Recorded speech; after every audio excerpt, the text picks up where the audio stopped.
open a bank account. Number that you'll ever do.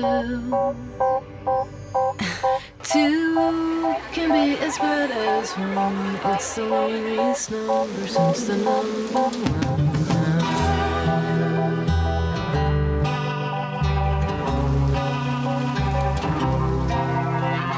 No is the saddest experience you'll ever know. Yes, it's the saddest experience you'll ever Hello, everyone. know. My name is Mike Osborne. Thank you for joining me. I'm not great at sign language, as you may see, but welcome to today's session's Language Without Barriers. Today's session is all around designing for people who are deaf and hard of hearing, and I am delighted to have with me Steph from Sign Life today.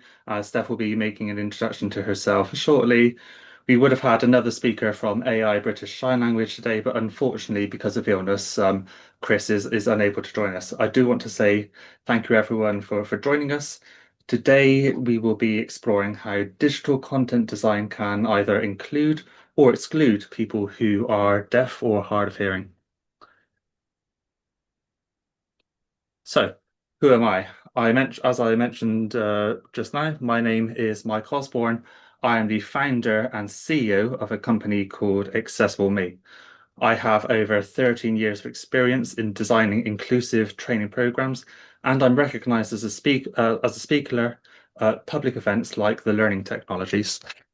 Joining me today, I'm not sure why it's going so quickly, so hopefully we can stop that. Joining me today, we have Steph. Steph, if you'd like to take a couple of moments to introduce yourself, because you'll certainly do a better job than I will. Yeah, no worries. It's a pleasure to be here. Thank you for having me here today. My name is Steph. This is my sign name, Steph. Every deaf person gets allocated a sign name, and this is my one. Today, I'm really excited to be talking about language without barriers. And it just so happens to be that this week is International Week for Sign Language, a celebration. So I'm happy to share some of my journey, a bit of what I do with everyone here in the room today. Fantastic. So much. Thank you so much for that introduction, and really excited to be having you on today's call, joining us. I believe we're around 51 now, and there is nobody in the waiting room. So if we can get started, I'll take us to the next section. So a quick word about Accessible Me. Our mission is to unlock a world where everyone can learn. And today I want to take you on a journey through digital accessibility and why that still matters in 2025, and also what you can do about it. So this session is part of Accessible Me's Inclusive Insights series, and hopefully by the end of the session, you will leave with some tools and ideas that can make the web a better place for everyone. Once again, thank you all for joining. And with that in mind, let's explore why the web currently still excludes millions and what you can start to do to fix it. So let's start with the big picture. Despite some good intentions, a lot of the web's content or a lot of digital content, more broadly speaking, still creates barriers. Many people assume captions and transcripts are enough, but those who use British Sign Language or other sign languages as a first language, English can be a second or even third language. British Sign Language is a completely distinct language with its own grammar and its own structure. So some people also use sign-supported English, which isn't an official language necessarily, but uses British Sign Language signs to communicate keywords and is kind of over the top of otherwise spoken English. There's still a gap in awareness, and this is why I do today's session. So you'll notice that we don't necessarily have a sign interpreter for the full session, and that is a shortcoming which I fully acknowledge. And in future sessions, we hope to do a lot better as a company. And once as soon as we're in a position to be able to afford it, open sign interpretation as a standard. So there's a gap in awareness, and there's also a gap in action. One of the things we often hear when we're doing audits is, well, we already have subtitles, so why do we need sign interpretation on top? And that assumption is something that overlooks a lot of people and leaves them out of the conversation. So hopefully in the course of the session, we'll explore that a little deeper. So let's look at kind of visual communication and verbal communication. So why it's important to design for comprehension. When we only rely on kind of written or spoken language, we make assumptions about people's literacy. We make assumptions about their hearing and their language fluency. So whether English is a first language or other language. Visual clarity then supports everyone. So it supports people who are deaf, people who are non-native English speakers, and people with dyslexia and other cognitive disabilities.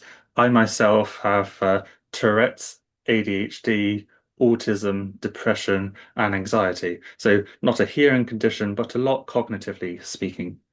And there are some best practices which we can put in place. So, for example, you compare icons with text. You can avoid dense jargon. So, if there isn't a need to communicate with specialist language, you can do that and be intentional with the layout on the screen. Small choices or small changes like this can radically improve comprehension and inclusivity for all of your learners, not just the few. One of the things to help the comprehension is alternate uses of a smartphone. So some of you might know that a person with hearing loss might never receive or make a phone call with a smartphone, but they might use it in a number of other ways. For example, they might use it in an emergency and using its emergency alert and GPS locator. They might use their smartphone to understand when someone is what somebody is saying through voice to text technology. They might access remote and interpretation services, which I believe SignLive, we'll speak about later in the session. You can use it to adjust functionality of the cochlear implants and hearing aids. It can be used to receive important reminders, such as alerts and the vibrating function on the phone. You might even access apps like Google Maps to get around independently. In your community, you can book ride shares using apps like Uber, receive updates and communication with your driver through things like SMS, and you can access things like the National Relay Service. Let's be clear though, when somebody with hearing loss requests assistive technologies or devices like a smartphone, they're not after, those things as a status item. Tools like a smartphone can often bridge the gap for people with hearing loss in an otherwise hearing world. And but I want to be clear, I'm not an authority on hearing loss. I'm kind of an accessibility generalist, if you will. So with that in mind, I'd love to hand over to Steph now to speak more about her own experiences and what the fantastic team do at Sign Life. So hopefully you've all been able to follow along so far. And Steph, if I may hand over to you. Fantastic. Thank you very much again, Michael. So as I My say, I'm pleasure. Steph. I work for Sign Live. Actually, next week we will be rebranding and we'll be becoming Convo. And Convo, you might be thinking what that is. It's a VRS, Video Remote Relay Interpreting Service, which means a deaf person can have access to an interpreter remotely, anytime, anywhere. So for me, I'm always gobsmacked at how technology has just really changed and improved things over time. I remember times, the first time I got my mobile phone, I was 12, and that was just when like mobile phones had just been released, and it was really old-fashioned. You were just getting texts in back in those days when using fax as a form of communication. So. I come from a deaf family actually, so we never used phone calls. There was never sort of hearing conversations in my household. So my family always had to plan around accessibility and we had to make that fit into our lives. until I moved to the UK, which was about 8 years ago, and I can see how technology has really improved VRS. We've got captioning, we've got digital platforms. There's lots of different functions out there. It's really exciting to be part of that world and to offer deaf people access to communication to their native language that they've grown up with. So I will share my deaf perspective, because for me, it's not just about ticking a box and being done with it when it comes to accessibility. It's more than that. We want our everyday life and we want to live it without barriers. Sorry, just had a pop up there. So yes, so for us, deaf people navigating through this world was not built for us. We need to design and make it better so that we can fit in to this world. And there's simple things, like a train announcement or a doctor's appointment that we need to make, or if I want to join into a work meeting, can be incredibly challenging for us deaf people. All of those obstacles are there. Those small issues just build and frustrations over time until it reaches a boiling point, and then accessibility becomes that boiling melting pot. So I'm a mother with hearing children, and I go to their school to meet with their teacher, and having access to video remote relay services facilitates that communication so that I understand what my children's progression in school is, and I'm personally involved in their life because I finally have accessibility, and it brings that value, that richness to our lives and how we navigate through it. And then again, it's a good reminder out there that accessibility should be built from the start, and it should never really be an afterthought. After you've set up the meeting, after you've generated policies, and then you think, oh, we need to think about accessibility. You need to start with us from the beginning, include us from the beginning, so we can advise, we can give you our experiences, we can influence, we can make sure that things are done right from the start moving forward. And what makes your content experience more accessible? Well, for me, it's best built from the start. Again, it's not an afterthought. So in education, for example, having visual tools that you can create captioning, have an envision signer with any content, making sure that language is there. And for those who can hear, they've got that access. And for those that can't, they've also got the same access. And same with like customer service, working in a customer service industry, having different tools. A deaf person wants to, they might want to communicate through text messages, through email, through remote interpreting services. Giving them the choice, don't just assume that all deaf people can access the same way. It's not a one fits all. We're all different people with our own different preferences of how we would like to communicate through life, of how we'd like to be informed, and then we can make informed decisions. So if you make those options available and visible as well, most importantly, so that we don't have to ask, how can I contact you? How am I going to be informed? You've already presented those options. That means for a deaf person, they're already included and they're part of society. So those little things really just make a huge, huge impact.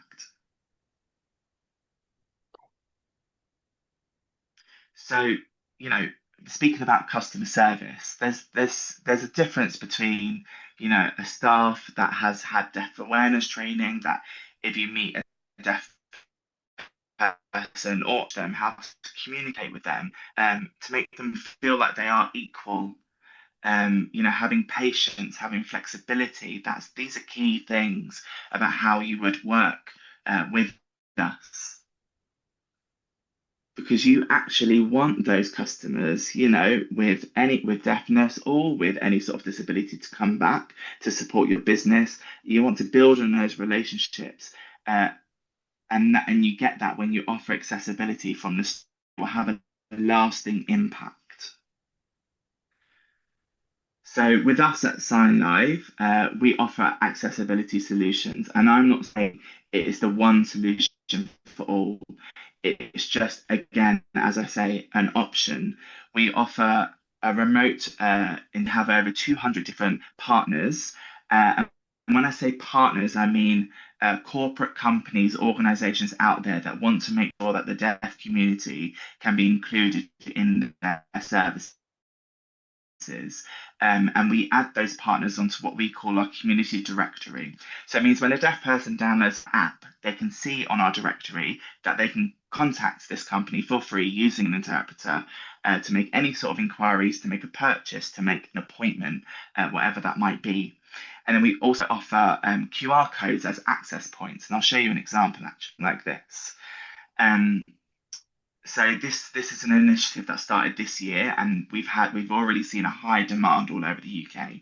And these QR codes would be presented, let's say, at a train station, at a ticket booth window, as somebody who wants to buy a train ticket or make an inquiry about their train delay, for instance. They could scan this QR code without downloading the app, and they would get an instant interpreter on their phone. To book an interpreter, you need 2 weeks advance notice. So they used the app to have that appointment there and then to avoid delays in their appointment. So we really want at Convo, we want deaf people to own the conversation and to lead, so that if there is, no person in public that can use BSL, that they could still communicate with anyone, and that is the vision. And we're growing, globally as well as within the UK. So both in-house interpreters and freelance interpreters, just to make sure that every call we get is completely different. It could be a simple pizza order, or it could be arranging a funeral for someone. It could be a different call. So all of our interpreters are trained to adapt and meet the needs of every deaf person. I'm always just gobsmacked at their abilities to do that. I can see Michael is back. I am back, and my sincere apologies, everyone, for dropping. Not the day to have Wi-Fi connection issues. I thank you so much, Steph, for your time. I don't know if you were finished in your section or you had more to say. No, yeah, I got through everything I wanted to say. Thank you, Michael. Fantastic. Well, if there are any questions for Steph that any of you have on the call, please do post them in chat, or if you wish to do so, Zoom has the raise hand feature. So if you'd like to raise your hand and come off mute, now is the time to do so. I will give that a couple of minutes, but otherwise, from me, I want to say thank you, Steph, for for that speaking. I do have a couple of questions myself, if you're open to hearing. Sure. Yeah, go ahead. So I mentioned earlier I found it accessible to me, and after 13 years of experience in learning and development, so training. Do you know what's your experience been like in terms of deaf inclusion in training? So everything from and onboarding, actually. I appreciate those are two different areas. So in terms of joining a company, how has that been? Have you had good experiences or challenging, and similarly in training? So online courses, how has that been for you? Yeah, well, first of all, if a company on board, it's all about. So if I'm onboarding, it also becomes like I don't want it to tick box activity. So we really try to educate our partners and build on that as well, because it's more than that. It's about deaf lives. It's about the lives of deaf people and the access and the language. And you have to have that innate understanding. So if a company is already familiar with the needs of being a BSL user, then it becomes, you get that connection, you have that deaf awareness. So I'd always recommend, a deaf person leading, on awareness sessions or speaking about language, because it's our journey, it's our language, it's our knowledge, that we want to impart onto us.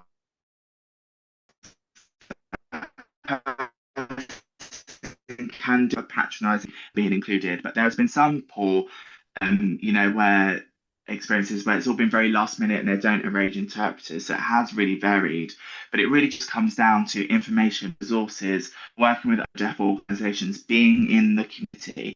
That's paramount. That's really key.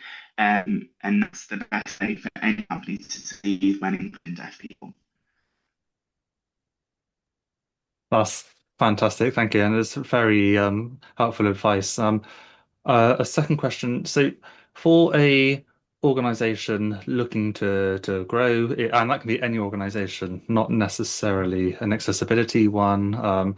If they're looking to make that first hire or of somebody with deaf, how can we make the overall workplace inclusive to them so that so they can be part of every conversation?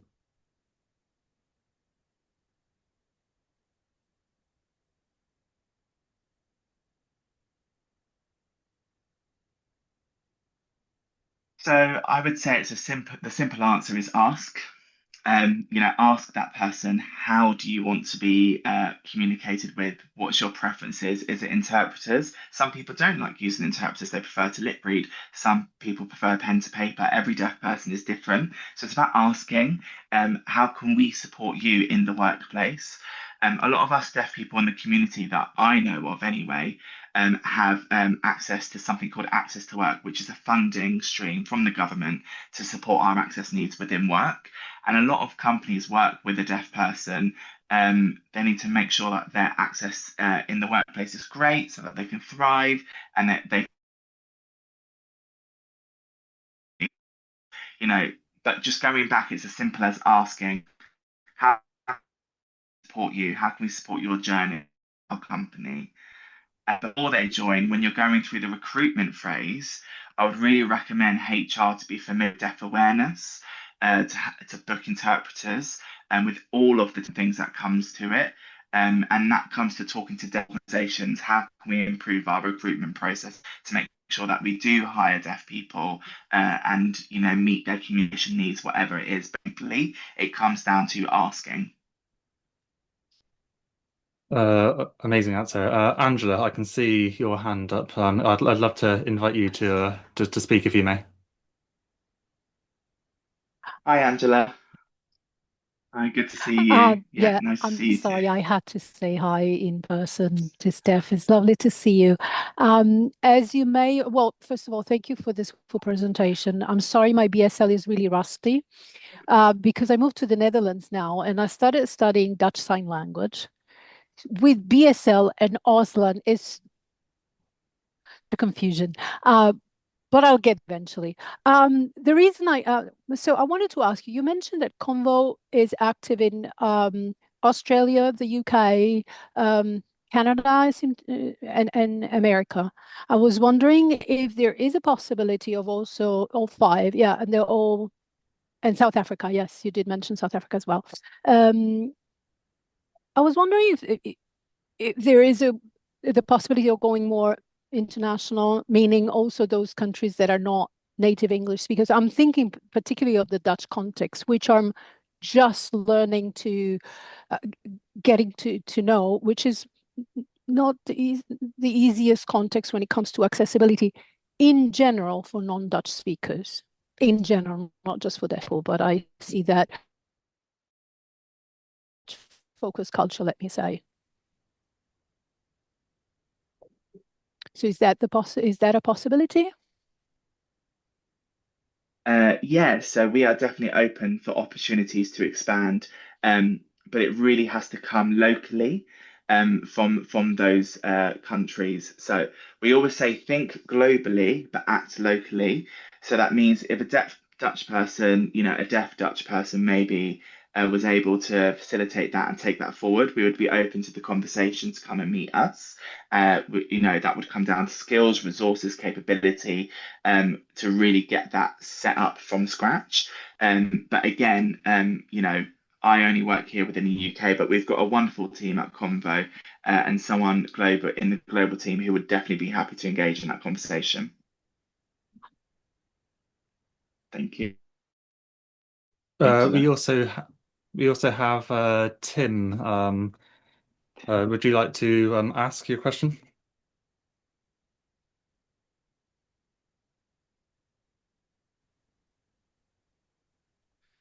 Hello. I just wanted to ask a question. So at the moment, you're at 5 different countries with your VRS service. Can you explain to the audience VRS? Um, you know, people might say, "Oh, just VRS or just AI." Can we use both technologies? Are we going to continue with VRS, or are we just going to push with the AI? Because one thing I'm concerned about with the development of AI, it's not completely there yet. It's not where it should Mm. be. And AI is used as an e-learning tool, or to welcome staff, to get them into work for health and safety, whatever it might be. We might need to say, we do have VRS, and we need to spread the awareness about VRS as a communication tool. Uh, no, Steph, you are, well adversed with sign language here, but should um, AI be learning sign language, without a deaf tutor? Like, should be people teaching sign language without a deaf tutor? All these questions. To respond to that, at Convo, we don't work with any sort of AI. We use real-time human interpreters, and we have a pool of 150 interpreters. So AI is not something we are, kind of looking to implement in the future. As technology develops in the future, we don't know. We never say never to anything. But I would agree with you when you say when it comes to teaching the language, it has to be deaf tutors, deaf linguists, particularly with the development of AI, because we have to preserve our language. There's lots of things being developed without regulation, and I do have a similar concern that we need to, set up a platform or a regulation to monitor development when it comes to BSL because it is developing so fast and at a rapid rate. So it's something that we need to regroup now and think about. But in terms of us Convo, we're not affiliating to any sort of AI. And just him here. And one thing I agree, Steph here is here as a leader. It's nice to see a deaf leader. We've got so many hearing leaders in plenty different jobs and organisations. But we are seeing a decline in deaf leadership. And I think, comes back to AI again. I think, I just want to say that I hold a lot of love for you, Steph, for still leading the way and not letting AI take precedent. Thank you, Tim. I really appreciate that.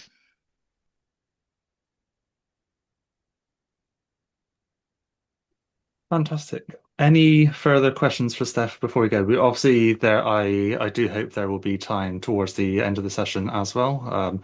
And thank you to the Ashley and to John for the links to both Sign Live and Convo in the chat. So that is very much appreciated. Steph, if obviously whilst we have you here, it'd be great if you want to share your LinkedIn URL and your email to the chat if you're comfortable in doing so, just so people can contact you following the session. But really do appreciate you making the time today. Thank you. Yeah, thank you very much. I would be happy to put my email address in the chat. I can't remember my LinkedIn URL if I'm completely honest, but if you just Google Steph Lott, you'll see my image. It will come up. Yes. Thank you very much for having me here. I really appreciate it. Fantastic. Um, so I'm just going to share my screen again momentarily. And thank you both Steph and Adam for the both the speaking and the interpretation. It really is appreciated. Thank you. So hopefully once more you can see my screen again. And thank you, thanks Steph for what you shared already. So I think to echo what others have said in the chat, such as Tim's contribution as well, the vital work of interpreters is really important, and especially in sensitive settings like healthcare, as you mentioned. I would have major concerns, for example, if we started seeing AI sign language being used in the waiting room to deliver diagnosis, for example. So I think there are definitely, or even like yeah, any dangerous situation I think is really important. Given the challenges in scaling live interpretation, I think that's where AI starts to come on the table, I suppose. So I'm not here in this session advocating for the use of AI, but I think we are in a world now where AI is here and it exists, and we are starting to see some AI-based tools offer a alternative to kind of well, human signing where cost and time are barriers. So as far as my understanding goes, these tools were developed for environments such as train stations, where there is a limited vocabulary sets. And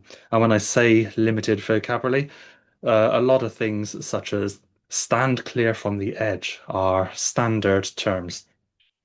One of the challenges then when they started exploring, use the use of AI for British Sign Language in train stations was actually, whilst we might think that limited vocabulary, there are around 6,000 words which these models need to be trained on. When they are standard, such as stand clear from the edge or the next train arriving at platform, those things are fairly standard, and as such, it's slightly easier. I'm not going to say it's easy, but it's going to be slightly easier to kind of codify that in a way where a model can replicate. Where the challenge that comes in then is live signing. And if I take signing aside a moment, and some of you may be using the built-in subtitling captions, which I have enabled on Zoom today. If I rewind the clock 5 years ago, before I'd started doing any public speaking, I know live captioning has come a long way, but as a Bristolian speaker, and believe me, when I left Bristol back in 2012, my Bristolian accent was a lot stronger. So I think accents and dialects and things can make an impact on the quality of captions. And if there is an impact on the quality of captions, and we are using those basically those text-based captions to do AI signing, a problem is going to start to occur. So whilst I think these tools can translate text and audio and video into BSL, we really do have to be careful, I suppose, integrating those into everything. I do think they have a time and place, such as integrating into digital platforms and enabling scalable, consistent access. So a use case I would see a AI signer, for example, is in supermarkets. If I so my wife works in a large chain as and so sometimes she's on till. And whilst she has some basic signing, some of that is Makaton, through the likes of Mr. Tumble and the things you would see on the BBC. You can see the difference it makes when there are simple signage used, such as like thank you, and I think so having a world where we can communicate better for non-trained staff. I mean that staff who are not trained in BSL, for example, just to bridge that gap and make the checkout experience more inclusive, I think that it definitely has some applications. Now, if you disagree with me for that, please do let me know in the chat. I'm not here, as I say, saying do you use AI or don't use AI. My role as a facilitator in today's discussion is to make people aware of the options, aware of the developments, and to know what's going out there.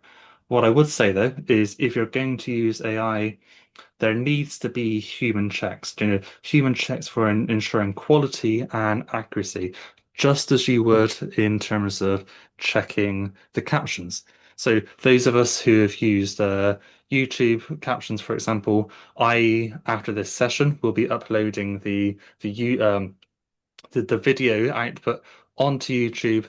I do not rely on the accuracy of the captions. I check them because they're not accurate. I think we need to do the same level of care with any AI tools that's going to be in place. So I think there will always be a place for humans. So, do not let that take away.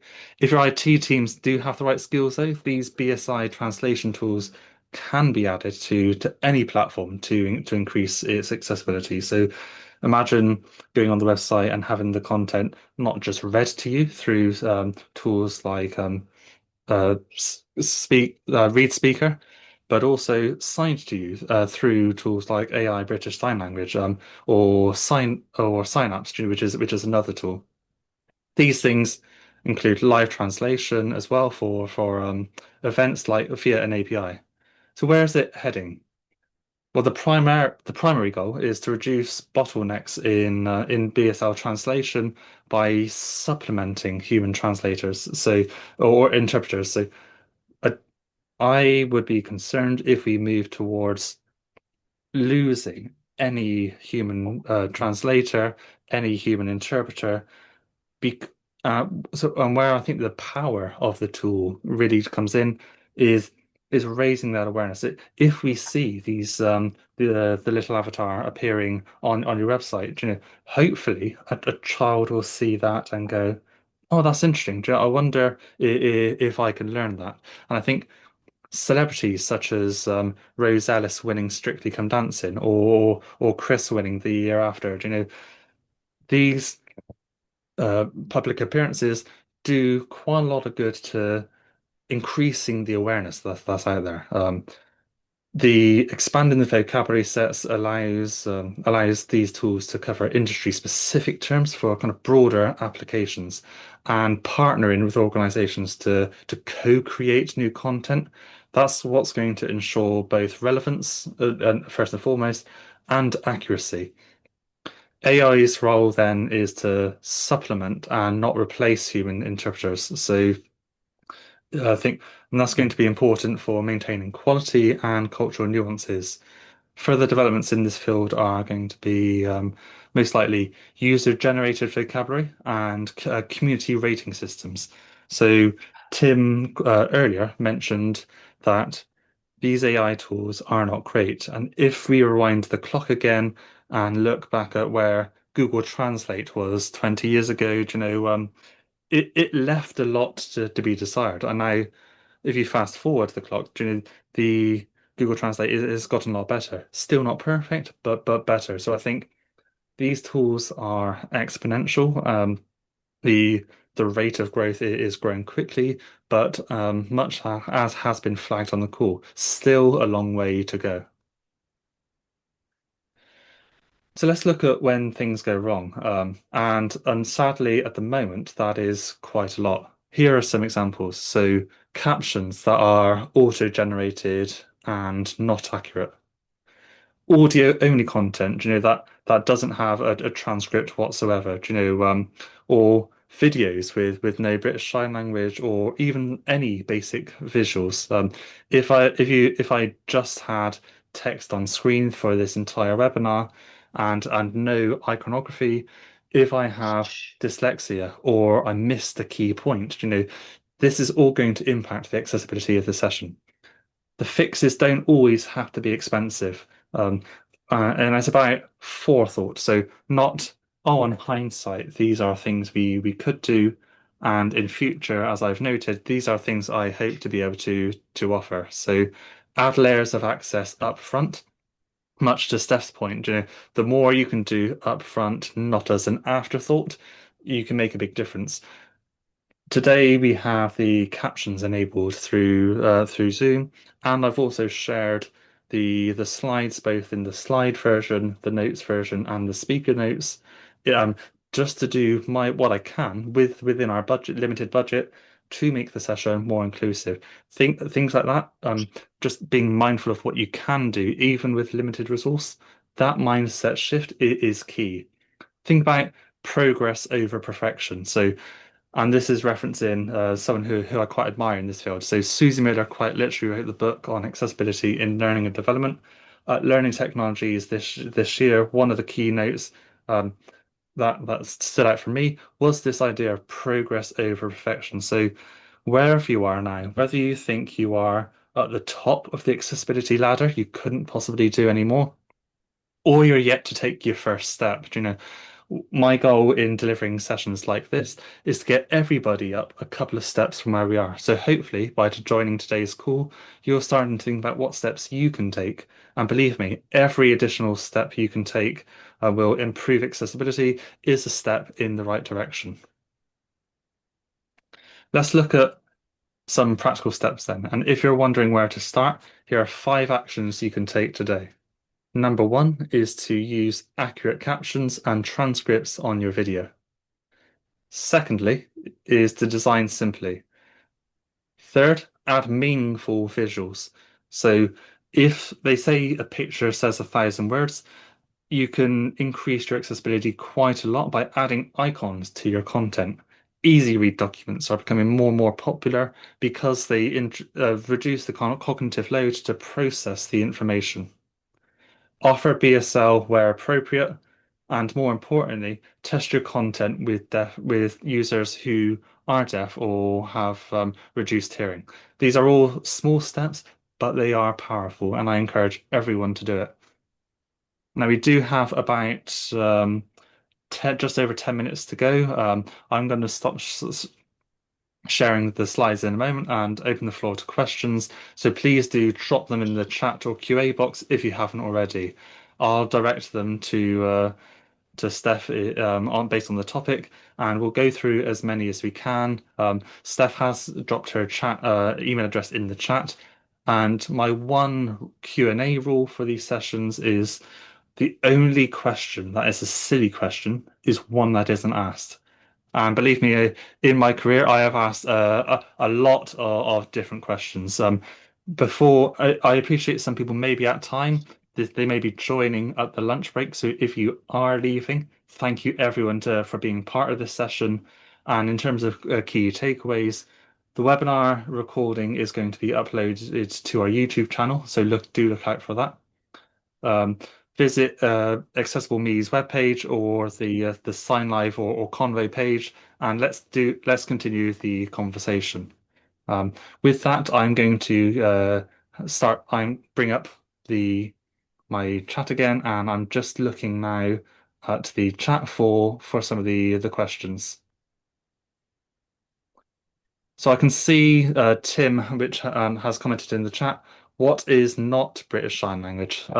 So Makaton is a great example, and I hold my hand up. I made that mistake, so I did spend some time learning Makaton to try and improve inclusion, and I remember also saying to some of my deaf counterparts previously that I hope one day to be able to deliver a webinar where I am signing whilst I am speaking. The advice I got was not to do that. They said the cognitive load to both sign and speak at the same time is actually quite a challenge. So focus on what you're good at, which is the content, and use sign interpreters, to get that content across. I think be honest. If you make a mistake, that's okay, but don't try and cover it up and pretend that it didn't happen. Just acknowledge we are all on a journey. The amount of leaders that I hear coming up in conversation, basically saying, I don't take action because if I say something wrong, like if I say, oh, this deaf person or hard of hearing person, and the language changes, they they do no action because it's if the CEO of say Tesco's or Asda takes an action and gets it wrong, they fear the repercussions because the news and the media outlets say, oh, this is the perspective of someone of. I think let's keep that progress over perfection mantra in mind. Just keeping a script.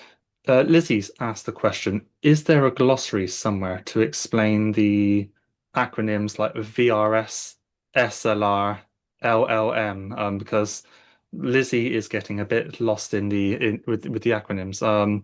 Steph, do you happen to have a glossary? And if not, that's something Accessible Me we can put together, but I don't want to reinvent the wheel.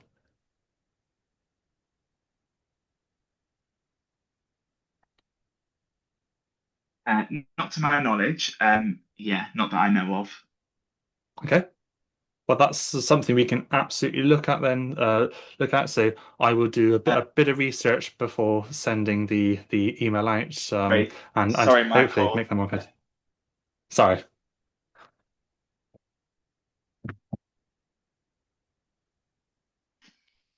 Yeah, Tim here. Sorry, if I could just jump in. It's worth thinking about. There's two ways of communication.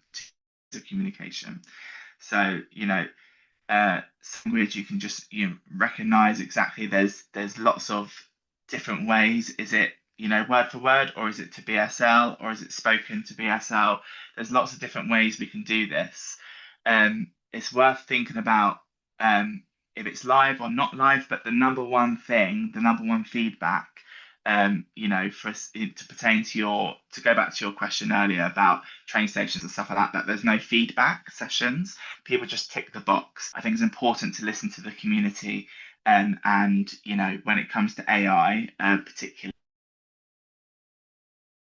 if it's good, if it's not good, and if it is good, then we implement it. If we don't, then we don't. Just to add that comment there. No, Thank you. that's really helpful. And one of the things that stood out to me when I asked the question, what would make onboarding or training more inclusive to Steph earlier, was Steph's point around, not making assumptions just by asking questions. And I can only echo that sentiment, even though our experiences are quite different, and from yours with the with being deaf as to mine being neurodiverse. But rather than making assumptions about what I need as somebody with autistic, somebody who has Tourette's or these conditions, you know, quite often the manager will ask me, Mike, well, what do you need? What accommodations can we look like? And one of the things I would add to that is not necessarily to put all the emphasis on the underrepresented or under supported groups to educate people, but do a bit of research in advance, because I think that shows good intent. If you can say, based on the research I have done, this is, would this be helpful to you? I think that's a great way of just meeting people in the middle. If Steph, I don't know if you would agree with that, or if you want to challenge that, or indeed anyone else on the call.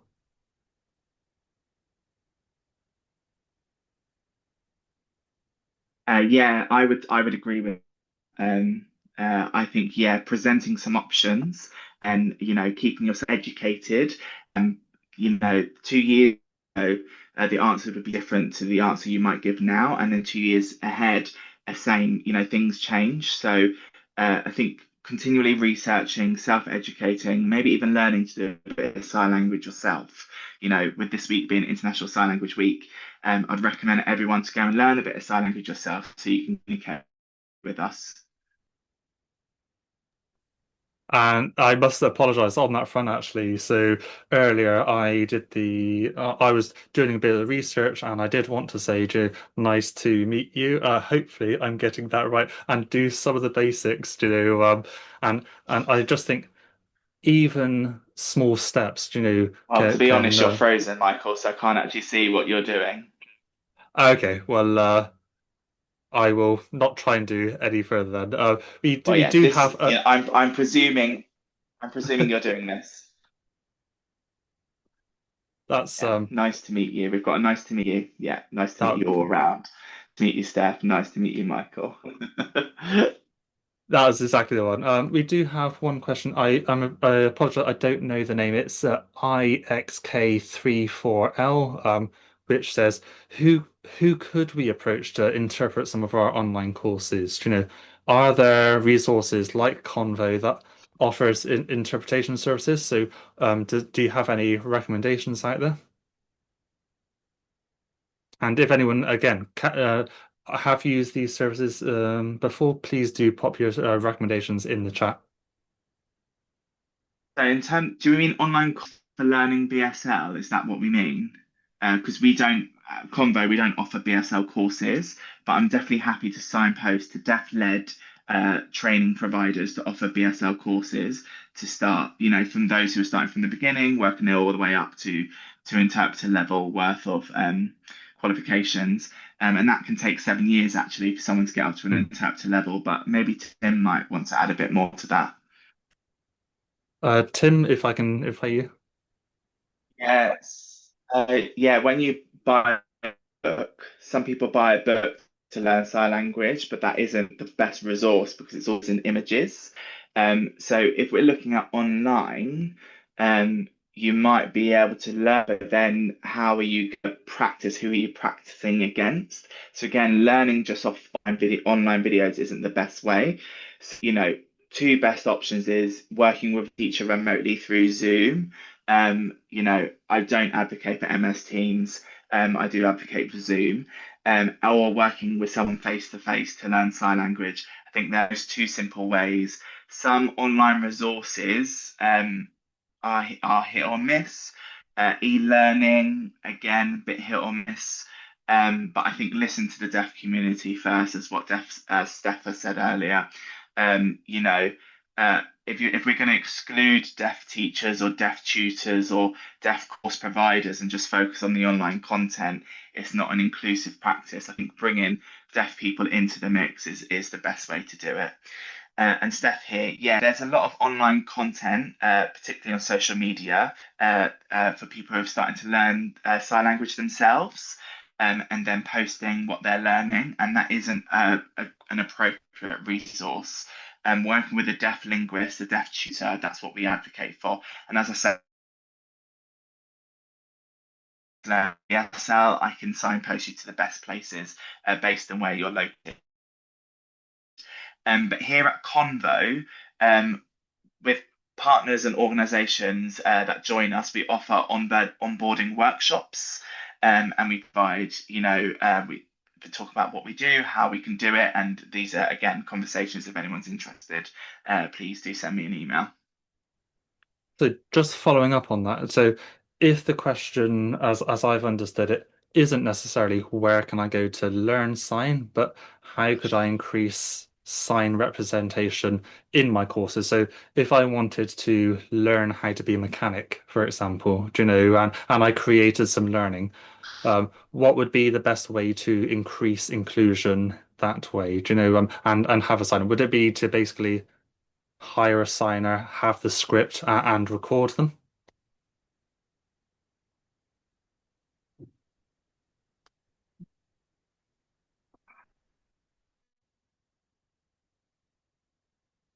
Yeah, so I would use a deaf qualified translator, someone who has been trained to take the English language and put it into a BSL clip and then make it in Vision. That would be the best approach.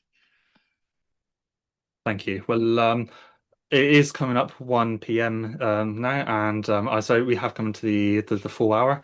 I do want to extend my thanks once again to Steph, to Adam for signing as well, and to everyone for joining the session. So hopefully you've found it really useful today. If anybody would like to follow up with it with either Convo, Sign Live, or Accessible Me to look at those next steps, we are here to support you. I've certainly learned a lot of the way I've certainly learned a lot through today's session. Hopefully you have too. Any final words, Steph? If I throw to you, otherwise we'll bring the meeting to a close. Yeah, thank you everyone for joining. Really appreciate it. Thank you. Take care.